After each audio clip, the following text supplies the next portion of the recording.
think this will be better. A very warm welcome to the second public event of this academic year organized by the Department of Art History at Leiden. After a successful Van de Waal lecture by Renske Koon ter Vaart on a coming show on futurism in Kröller-Müller, we have now the launch of the latest book of Leopoldine Prosperetti's Woodland Imagery in Northern Art. The book is beautifully published by Lund Humphries in a wonderful series of Walter Mellion, Northern Lights. And the book is not only a splendid art historical study on the intersection between the histories of art, poetry, and ecology, it is also exceptionally well written.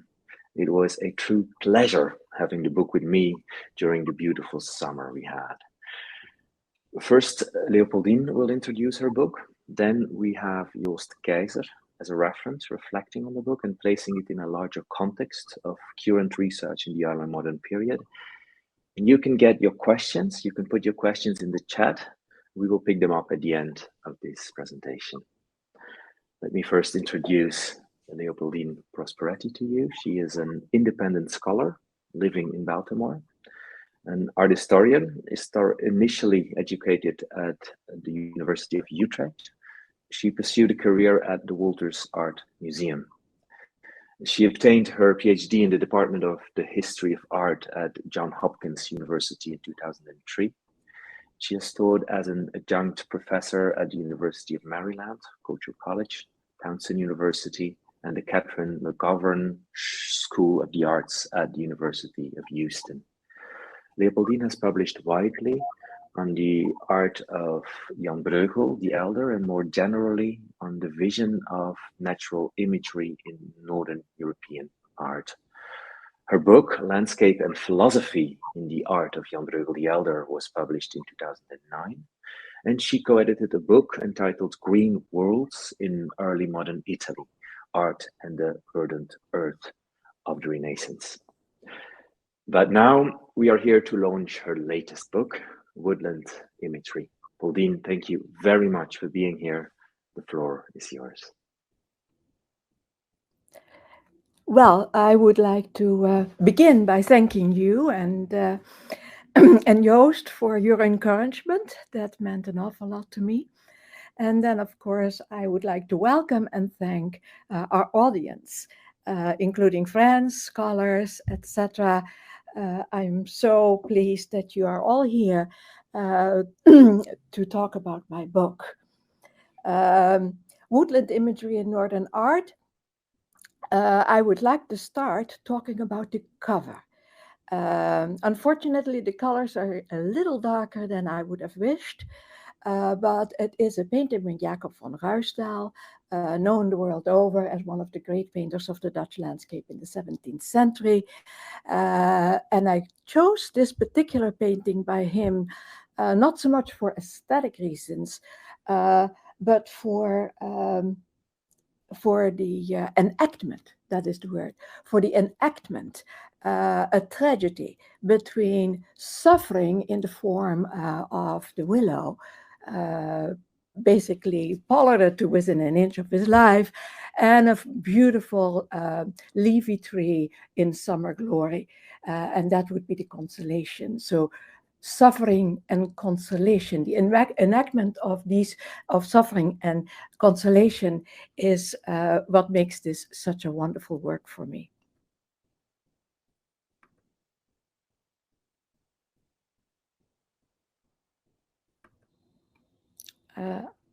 You want the next slide? If you just go with your mouse on the PowerPoint. Oh, there I go. Yes. But now I have something. Or I can do it for you if you want. No, there you are. You did it. Okay.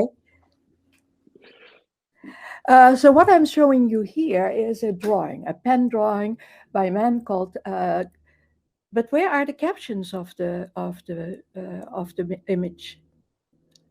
Staying. Ah, there we are. I think that this caption just lost, but the rest of the captions are there. Look, yeah, the rest of the captions are there. So okay. Only one is missing. Okay, so what I'm showing you here is a drawing by Dominica Campagnola, who was an associate of Titian, who in Venice was the first painter to take trees seriously. And you can see in this drawing, what Campagnola gives us is a beautiful a pastoral landscape, but the focus is on something called the copse. And the copse is a plantation of small diameter trees, a common feature in the pre-industrial landscape, and it wasn't there just to be a lovely aesthetic item in the landscape, but it was useful. The environment around human settlements from very early on would be littered with copses, rich with copses. And why? Because these stands of trees, you see the beautiful small diameter stems rising up, were the main raw material for everyday life in early societies. Yet we also have a tradition, gem of silviculture, that they are charming features for a lyrical experience.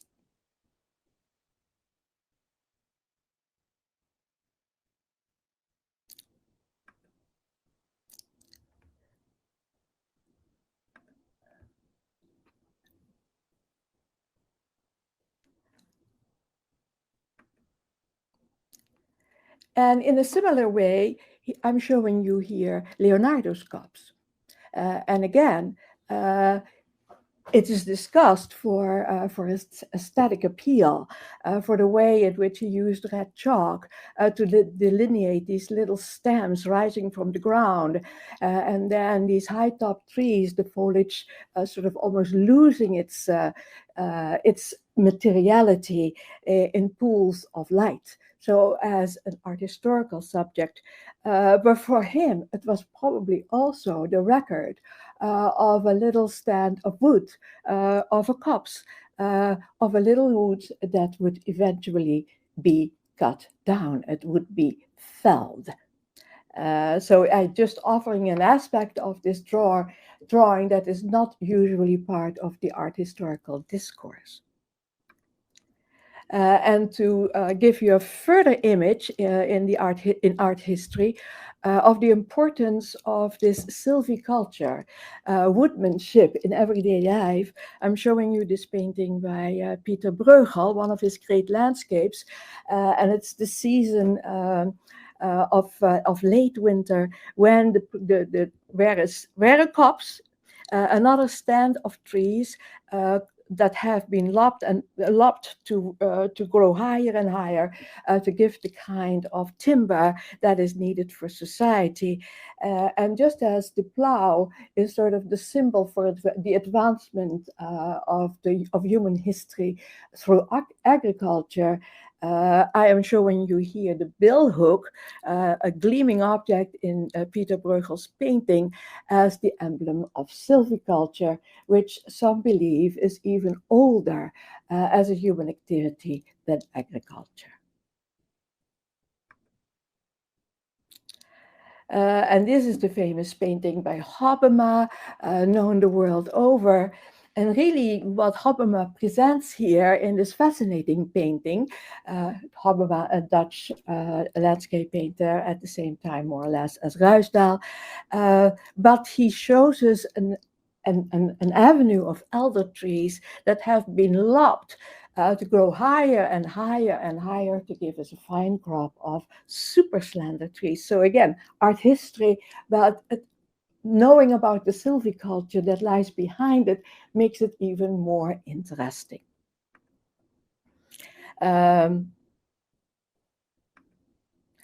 Now the topic that what I'm showing you here is a painting at the Metropolitan Museum of Art, deemed to be one of his greatest the greatest pastoral by Claude Lorrain in the United States. Claude Lorrain, working in basically a contemporary of Ruisdael, but working in Rome, and he's really celebrated as the master of the tree-filled landscape. And this is the great example, as I said, in the Metropolitan Museum of Art. But the point that I want to make is the loss of verdancy. The picture is very dark. When you are in the room at the Metropolitan Museum with these paintings by Claude, there's little interest because the paintings have gotten so dark. And so it's much easier to read the original painting by looking at Claude Lorrain's Ricordo. That is a drawing that he made after he painted the painting. And we can then really appreciate the river landscape, the clump of trees, which would have been brilliant in its verdancy, the leaning poplar seeking some sort of a contact with the little copse on the other side. And I'm showing you then also as an example of Lorrain's mastery in sylvan imagery, this splendor, I call it the lofty tree. And I just would like you to sort of imagine what this would have looked like. This ascent from penman work at the bottom, 3 little stems rising up. And then as we go higher and higher, again, the loss of materiality in these precincts of lights. That is the sun-drenched upper part of this foliate tree. To just imagine that in the brilliant colors of Claude's paintings. So the next subject then is the idea of the Kindle's promise. The Kindle, of course, has this logo. We are all familiar with it. And the argument that I make is that to be under a certain tree, sub quadam arbore, is an old literary trope, and it goes all the way back to the first line of Latin poetry by Virgil. And you see it here in an early manuscript. The shepherd poet does his work, is inspired, finds the comfort to do his poetry under a branching tree. And that miniature of the 4th century, the line by Virgil of just in the days of Augustus, and then its persistence into this logo for the Kindle, which has made reading a pleasure for so many people. I also wanted to show you with this slide the emancipation of trees in art. You just look on the left. During the Middle Ages, trees were just tiny little items, pint-sized in the medieval imagination, where, of course, the lofty tree by Lorrain is a kind of a Baroque, majestic manifestation of what a tree can look like. In this slide, I draw attention to Albrecht Dürer, who particularly loved the linden tree, and he has portrayed the linden tree as he saw it in his environment in the city of Nuremberg, where he pursued his career. And what he gives us is actually a tree portrait. One is the tree on the bastion, and you see it's rather slender stamped, but then it supports this enormous conical mass of leaves. And this shape, this kind of triangular conical shape, is very typical of the linden tree, which in the summer has a profusion of little heart-shaped leaves, and he depicts another lime tree on the outskirts of Nuremberg. These are really the great moments in the history of art of tree portraiture. There is a saying, homo arbor, which translates say tree and you say man, or say man and you say tree. And this applies then to depictions of trees as if they were suffering people. And this idea is you find it in poetry wherever you go. And I'm just giving you some lines of Cowper, an English poet at the end of the 18th century, who begins his big poem on an oak tree, the Yardley oak, with these appellations, these epithets: survivor soul, and hardly such of all that once lived there, a shattered veteran, etc., etc. And of course, artists love to convey, to use their penmanship, as Lambert Domer here, or maybe Roland Savary. They both did this, of a tree that is uprooted truly at the end of his life, and signaling, of course, that the viewer too at some point will come to the end of his life and become an old dotard, that is, an old dotard of a hollow willow. In Rembrandt's doodle,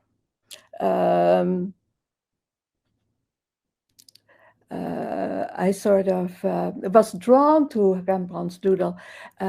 You see his beret, you see his forehead and his eyes, but then you also see a small man in front of foliage, of a high-topped foliate tree, and then some strands of hair.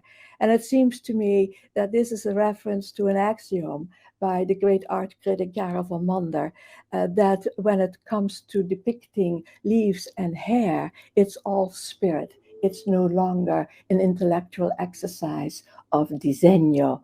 And so it sort of fits our discussion here of trees in art. And forest interior as a sovereign object becomes popular in the late 16th century, when we see the work of Jan Breugel the Elder, among others, who really makes sylvan imagery, woodland imagery, the hallmark of his paintings. And again, it's almost like as if we were looking at Claude Lorrain's painting. We have this multi-tiered, fantastic tree, foliant, in summer glory. And then again, we have this little spot of invitation for the reader. I was going to talk about this painting, but I'm afraid that I'm running out of time, so we'll talk about that at some other time. But Down by the Riverside explores the reedy colors of the river, the stands of reeds that sort of occupy this place that is neither quite water nor is it fully earth. And then, of course, what you're seeing here is the depiction of such a reed color by Jan Breugel in a collaborative painting with Rubens. Then Rubens' Testament, and I'm referring here to one of the two great landscapes that he painted at the end of his life just for himself. And that's why I call it the Testament. It displays his art, how his art is often an expression of natural philosophy.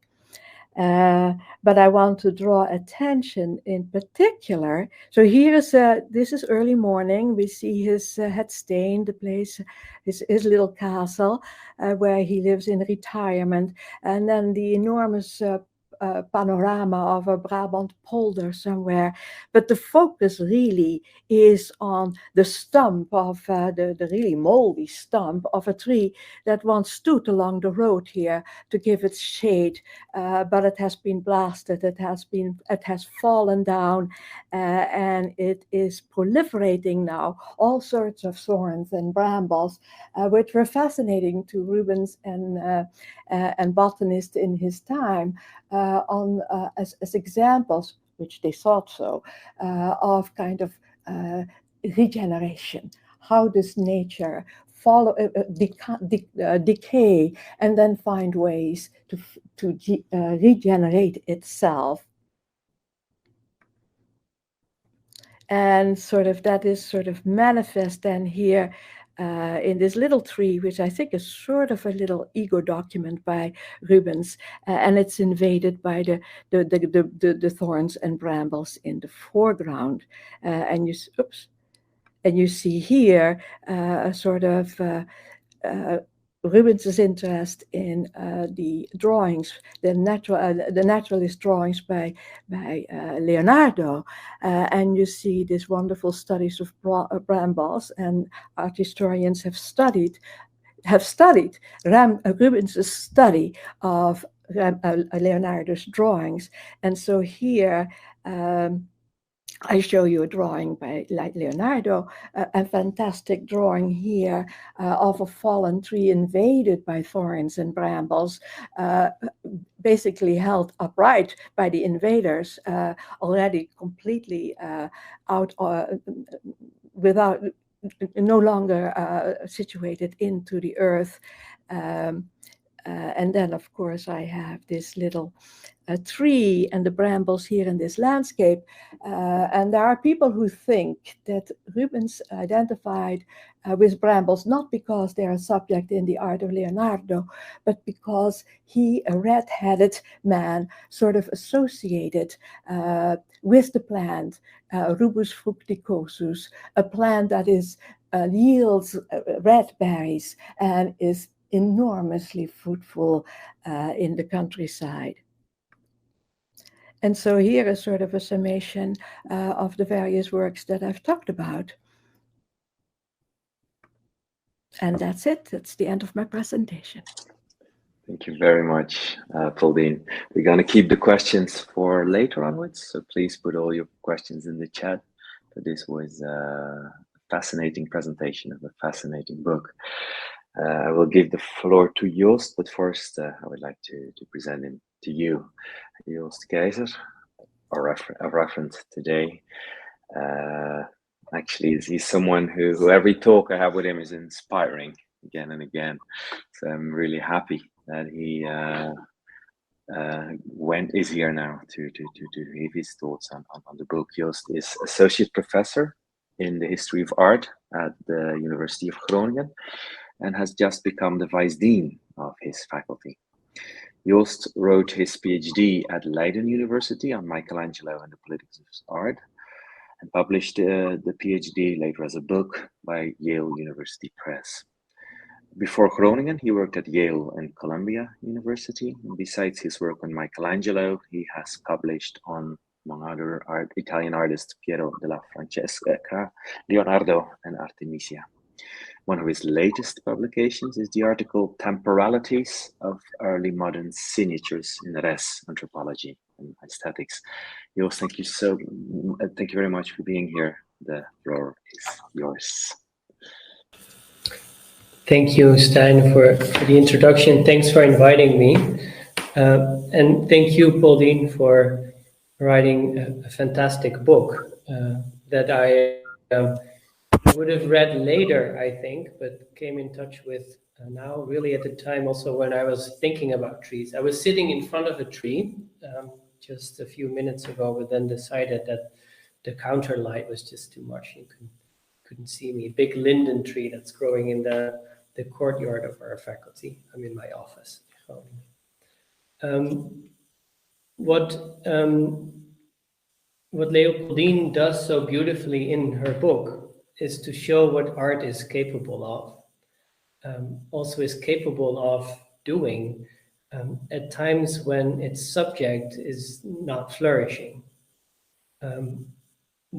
Reading your chapters, I became aware of the fact that what has always been considered as a kind of realist topos, landscape, trees, is in fact a poetics, purely a thinking about what trees do, how trees relate to human beings, what you can do in the shadow of a tree, rather than using the trees for life, right? Cutting them to pieces, felling them, building houses off of them.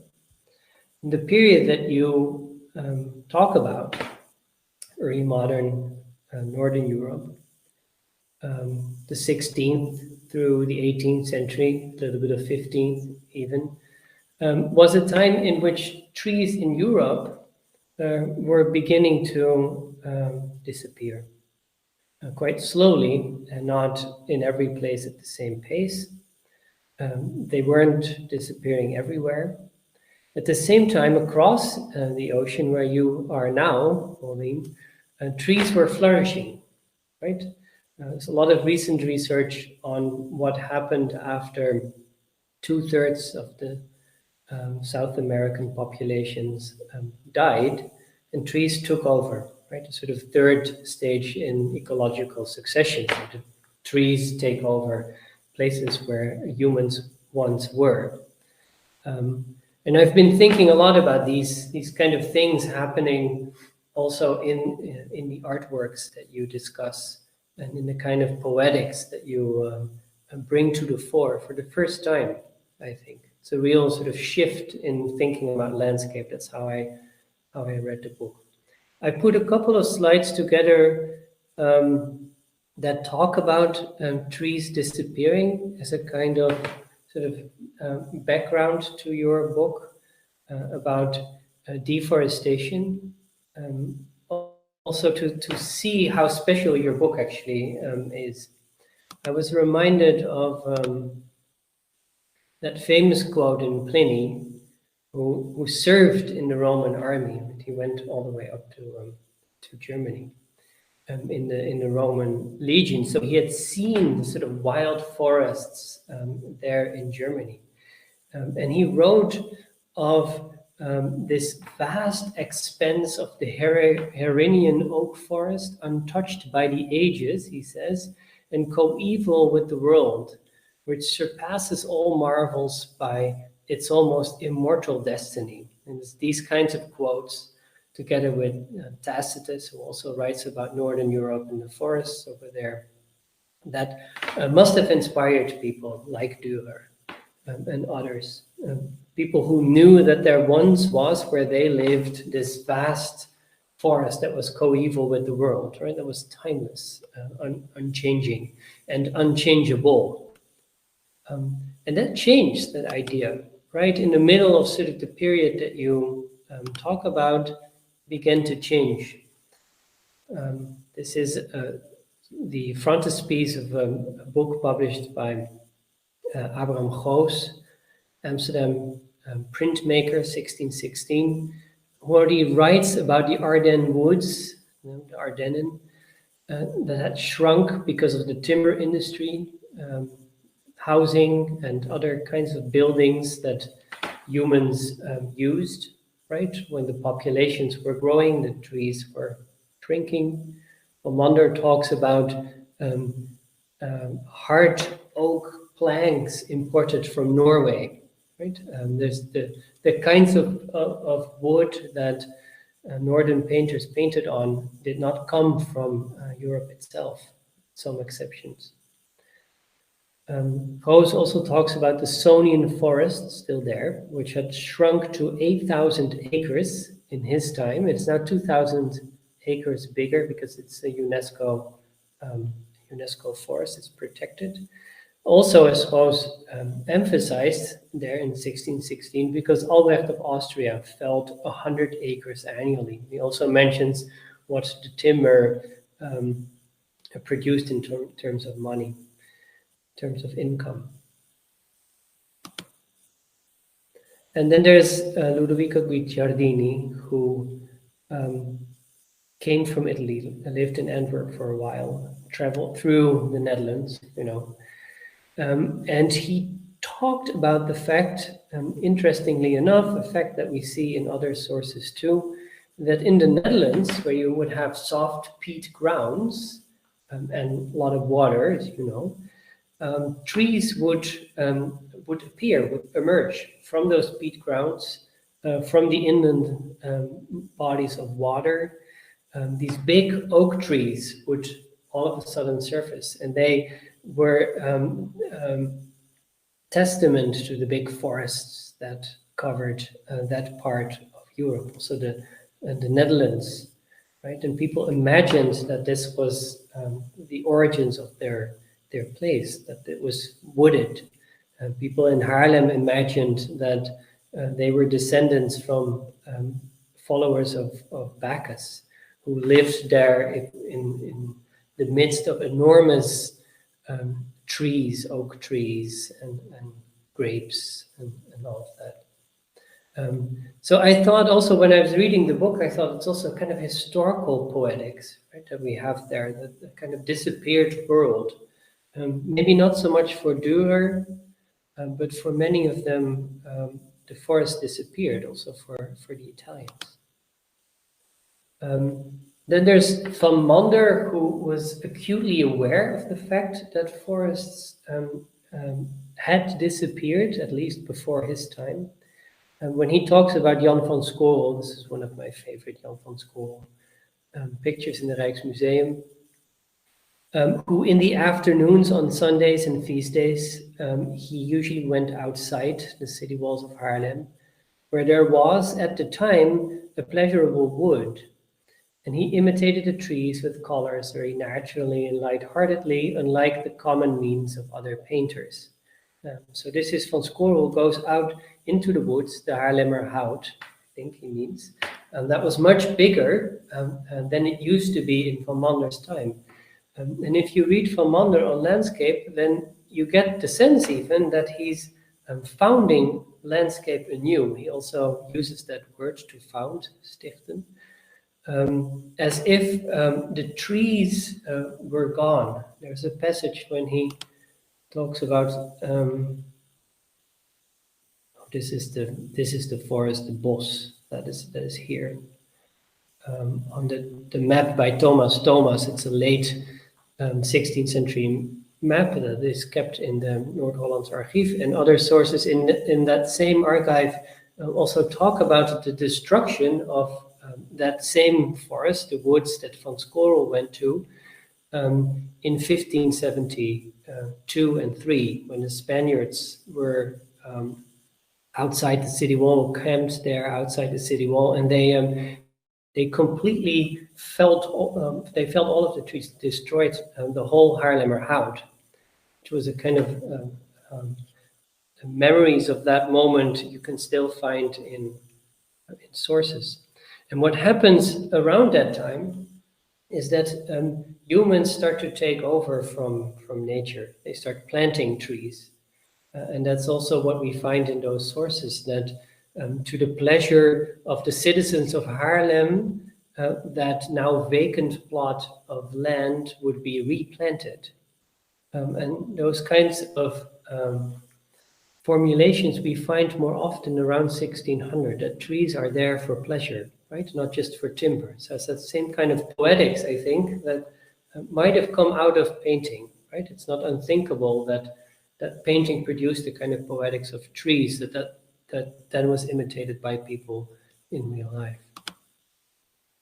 When Van Mander talks about Gillis van Koningslo, he has this amazing passage about Gillis having making the trees grow in Holland. He says, in short, and according to my opinion of his artful works, I don't know any better maker of landscapes, and see how his way of working is increasingly followed in Holland, right?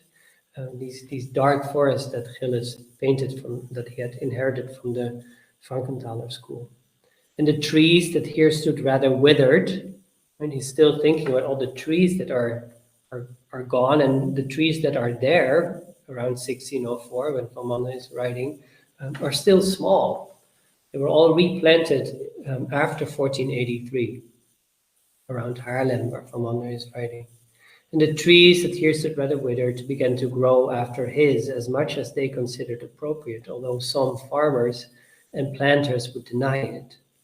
So it's the planters, the people who are replanting trees, who are saying to Van Mander and other painters that that's not really how trees grow. But what Gillis is doing, I thought, after reading your book, Pauline, is that he's thinking about what these dense forests used to look like around Amsterdam when he's working. And then I have two last slides by Hercules Segers, who is, who was born in Haarlem, who was there, part of the culture of Van Mander. He's young when the trees are beginning to grow again in Haarlem, and he's fascinated by tree stumps. Right, he's sort of the antidote to your book, Pauline. He's there's hardly any sort of big growing tree in the landscapes that he's etching. So you have these there's a tree stump over here, and there are more tree stumps over there. It's all felled, it's all down. And Segers is he's historically very precise kind of artist. I think it's very much of his time. He's a ruin of a kind of old convent prison that is in the British Museum in London. And that has this beautifully growing tree that we know that Segers is famous for, right? But then also there's a tree trunk over here that rises up, and then slats are hammered against that. And there's a piece of timber over here, so human-produced wood. And then this second kind of tree trunk that seems to be leaning against that part over here. So it's trees regrowing, it's nature taking over. Right here, it's the drift sand coming into the dunes, just like Brederode Castle at the time. But it's also trees that have been destroyed. And I think that people like Segers and Van Mander were also, they were in the know about the Spanish having felled all of the woods around Haarlem that you see people talking about in the archives, in the documents.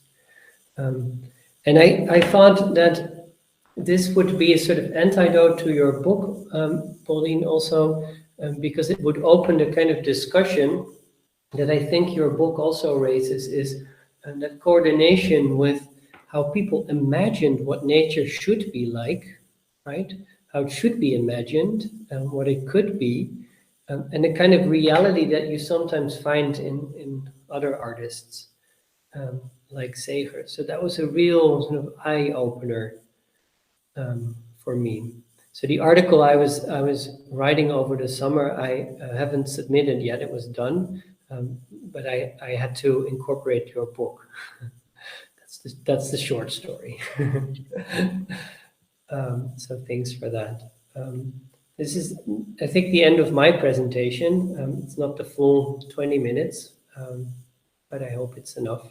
No worries. It was more than enough. It was a real good and very thorough reflection on where the latest book of Pauline is really standing in that larger field of the interest in ecology in early modern period and the representation of nature in this concern.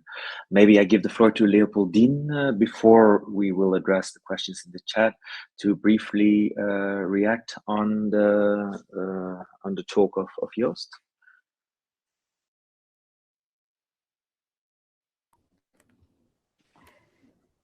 Yes, of course. The antithesis between a charming environment, I mean, trees as essential to a charming environment. Trees, of course, are also essential to a distressed environment. And I think this is beautifully laid out by Joost in the various examples.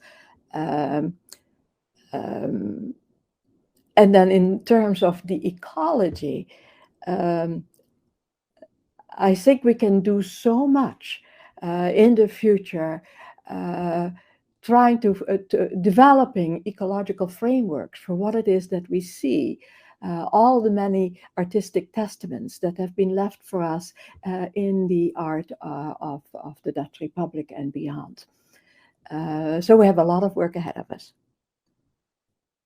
What is also interesting and what combines both of your talks is that look in kind of a memory way of how it was, kind of a, but also kind of a heritage. Like we have to keep these trees, these forests, as something that belongs to our identity. Even is that going too far, saying that?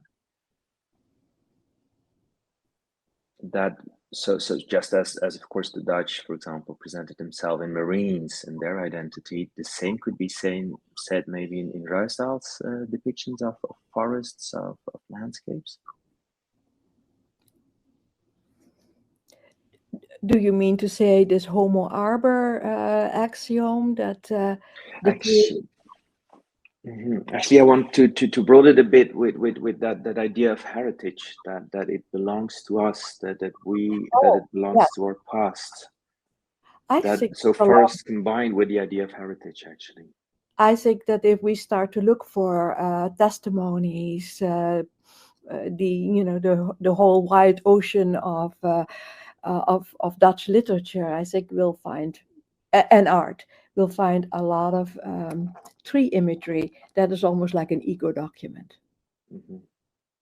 Right. I go to the questions in the chat. I just read them aloud. The first one is by Astrid Luipaert. Thank you for your presentation. Since prehistory, there are examples of trees used as places for spirituality, like nail trees and ribbon trees. The artworks you talked about have often a non-explicit form of spirituality, but do you know examples of paintings from the Renaissance with this sort of explicit spiritual admiration, worshipping of trees? It's very difficult to study these practices, as there are often no traces left, but maybe paintings can learn us more about if these practices took place, and if yes, how.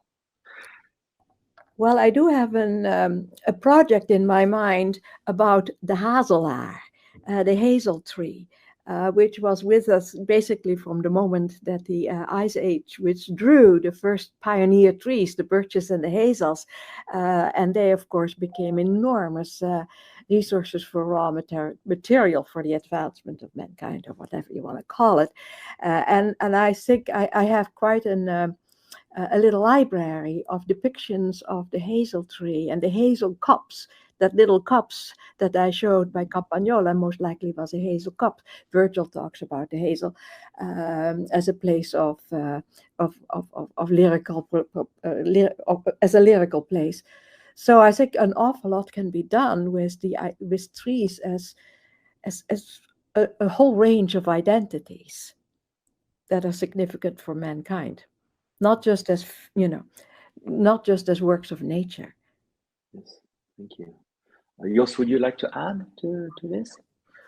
This question about spirituality and trees, and the visualization of that kind of spirituality. I was reading the answer that Larry Silver gave in the chat. I looked for that too in my own research, and there is a lot in Chris Wood's book on Altdorfer, for instance. There's also a revival of all of that in the course of the 17th century, when Catholicism is really chased out of the cities in Northern Europe, and there's a kind of natural spirituality revival that the Protestants then also try to suppress again. There's a lot of it, and of course those little country tabernacles that you would find everywhere, right? That Breugel paints. Yeah. They're often timbered to nailed to trees. All right, thank you. Maybe thank you. Also, sorry, do add. I just really wanted to add this on the sacredness of trees.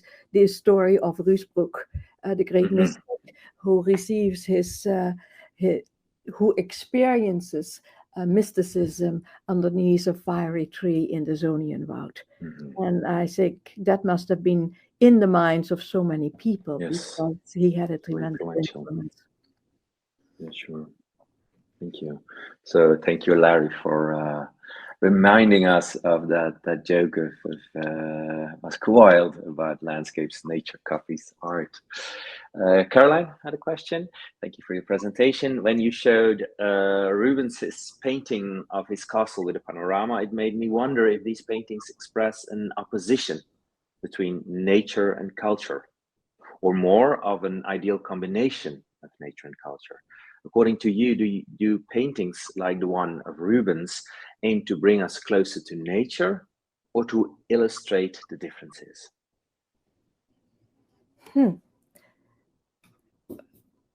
Why did Rubens paint this landscape? I think he, as a natural philosopher, was deeply interested in the problem of regeneration. And I think I mentioned that he turned to thorns and brambles, because as soon as a tree is felled, naturally or by human hand, the thorns and the brambles go right in there and renew the process of growth, of producing wood in whatever form it is. And I think that was of great interest to him. This wood in nature tells us something or reveals something about the promise of regeneration. I don't know, maybe that's too vague, but I think it's a philosophical, that's why I call it Rubens' Testament. It's a philosophical statement. Yes, indeed. Stefan Bartila, sorry. I'm not so sure if this responds to a previous question. Gilles Mostard painted a painting with the falling of a holy oak, so that will be maybe referred to Astrid's question, an oak of Ceres, story from Ovid's Metamorphosis. And Max Schaffel's question, thank you for an excellent presentation, Leopoldine. Looking forward to picking up your book and re-examining Van Ruisdael already. With regards to your note on brambles and or the underbush and its regenerative qualities, do you think this would also have been related poetically by artists to the religious notion of the resurrection? The living wood, absolutely. I think it is the great theme for the Catholic Church, for Catholic thought. The thing is that it didn't really, during the Middle Ages, it didn't really develop into interest in real trees. It was an emblem. But it's a mystery. It was an emblem of something totally mysterious, that from the dead wood we get a revival and revitalization to living wood. Thank you. And then Larry Silver brings in a reply on Astrid. The German tradition of Altdorfer, in particular, as discussed by Christopher Wood, moves close to an explicit discussion of dense forests as sites of spirituality, tied also by Tacitus to the worship of primitive Germans. So that's something to add to what we already responded to the question. Then, of course, I have my own questions ready, Leopoldine. I loved so much that one. I go back to it. That one etching. It is, if I'm correct, by Rembrandt, or was it an engraving? It's an etching. It's an etching. Yeah. So you find where is it? Yes, there it is. I find it for you. Yeah. Can you elaborate on that? Because it is such a fascinating. You would actually think that kind of stuff is for drawings, not just to do something and to combine. But it's such an amazing, strange etching we have here. How to give that more interpretation and how to relate it then to my mom's. If you can elaborate a bit on that, it would be great. I suppose I've talked both. Rubens puts himself into his art, and certainly Rembrandt. I try to analyze what kind of tree he presents here. And one of the things that I can notice is when you have one branch that sticks out of the tree, that is a commonplace. It's very often called a stag head because it's like the horns of a stag as he appears above the foliage of trees. And then, of course, it's also a study of light and dark. But in terms of, I don't know where to go from what I've just said, really. If anybody can help me, that would be great. It's obviously, I think, in some ways, an ego document, just Yes. as we saw in Rubens's painting. Yeah. And but also the medium, the etching, instead of what we would expect to be a drawing. I would think that, of course, we see it's clearly an etching. Of course, I'm not denying that. But why is he using this medium? You think it's, of course, just a question that cannot be clearly answered. Yeah, maybe the scratching of the needle. I just don't know. It's a fascinating image for me. Thank you very much for this presentation. B.E. Mandre writes, I can't wait to read the book once my uni library will receive it. Just ordered it. I was wondering, have you considered the other side of the coin, namely a kind of poetics of horror that the woodland could offer in the early modern imagery?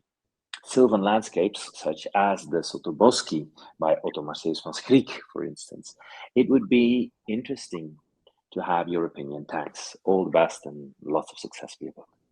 So this is actually how to do the Sotobosco of how to relate that into your story, the Sotoboski of, for example, Otto Marseus van Schriek and the horror it rises. Absolutely. I will have to read some more poetry.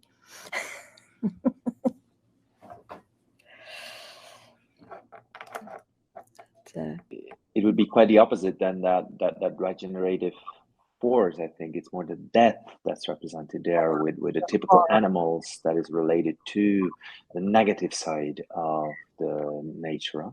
I think a whole book could be filled with how sylvan imagery of any kind illustrates, almost like a psychological horror. Mm-hmm.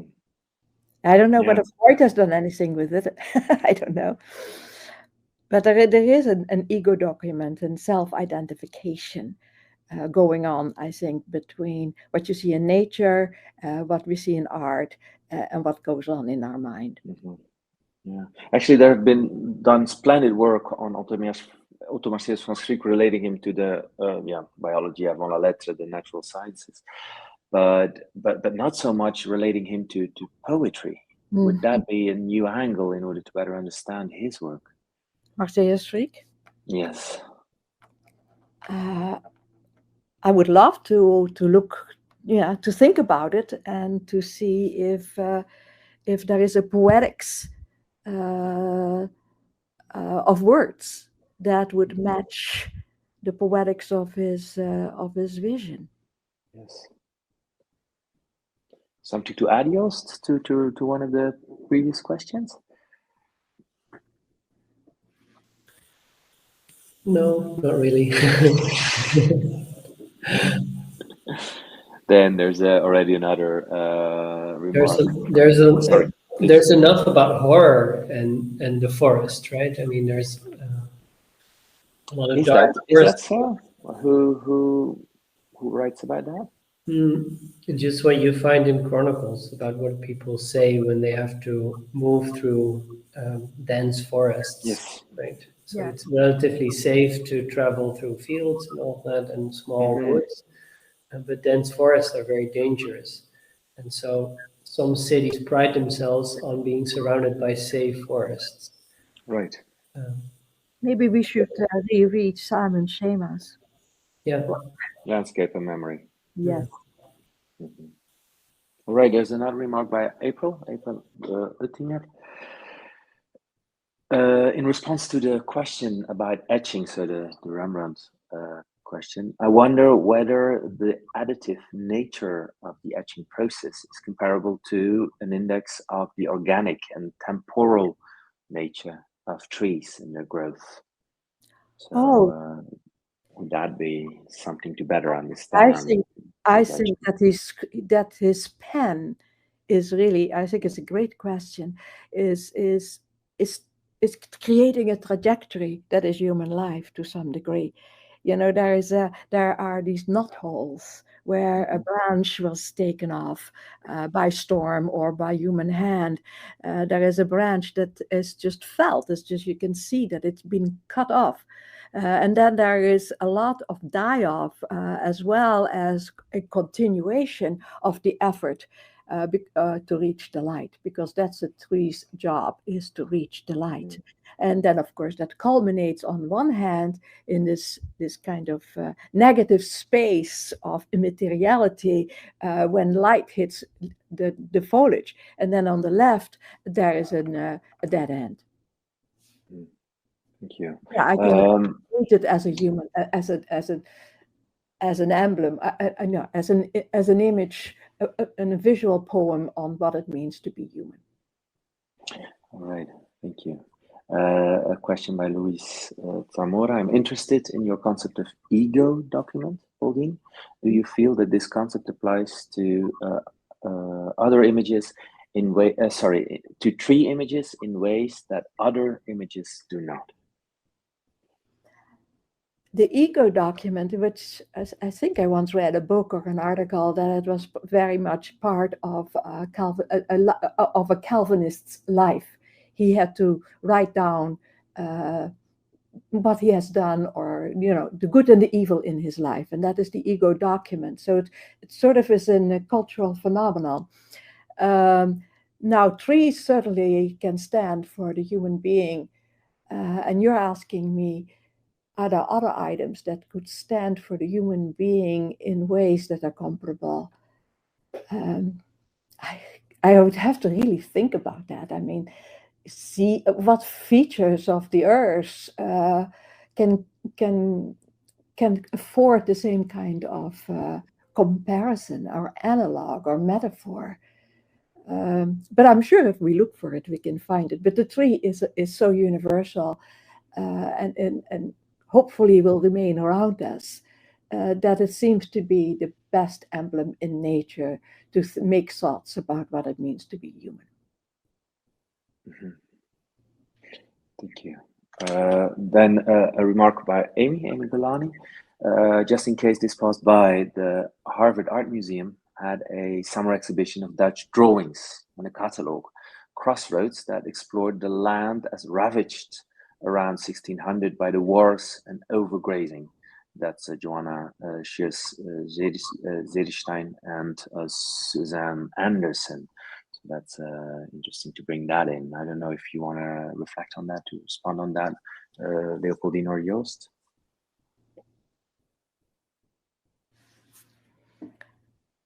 Well, I think Dutch art has given us many images of devastation, of wasteland, of woestenij. I think it's an ongoing drama, has been from the very beginning with our hazel trees and birch trees, down to what's happening now. I think in the end, it's all an ecological drama. Whether I read poetry, whether I look at nature, whether I read my books, it's all an ongoing drama. It's a bit a sad note to end this book launch. So, everybody should go home and plant a few trees. Yes, we can, like boys did, huh? So in that way, we can also make that into a work of art, like a performance of planting those trees, as boys did in Kassel. And one of those very contemporary, or at least post-war artists in their performing arts did. So in that way, it can be that also art can point us at that ecological drama, and let's hope that will turn us to better views and better ways of dealing with nature. And I think that certainly this kind of historical approaches are also helping us in getting us a better view of how in previous ages artists tried to deal visually and of course also in texts with our relation to ecology and the drama it can indeed platform. So thank you so much, Leopoldine, for the beautiful book, but also most interesting book and nice presentation. Joost, you too. Thank you very much for bringing that the other perspectives into the book and into the field of environmental humanities, we call it now. So thank you very much, both of you. I really liked the launch and I learned a lot. All right, the rest of you, we will record this so you can always look back at it. And you will also have all the information of the other events we will organize. Thank you very much for being here and hope to see you very, very soon. Bye-bye. Bye-bye.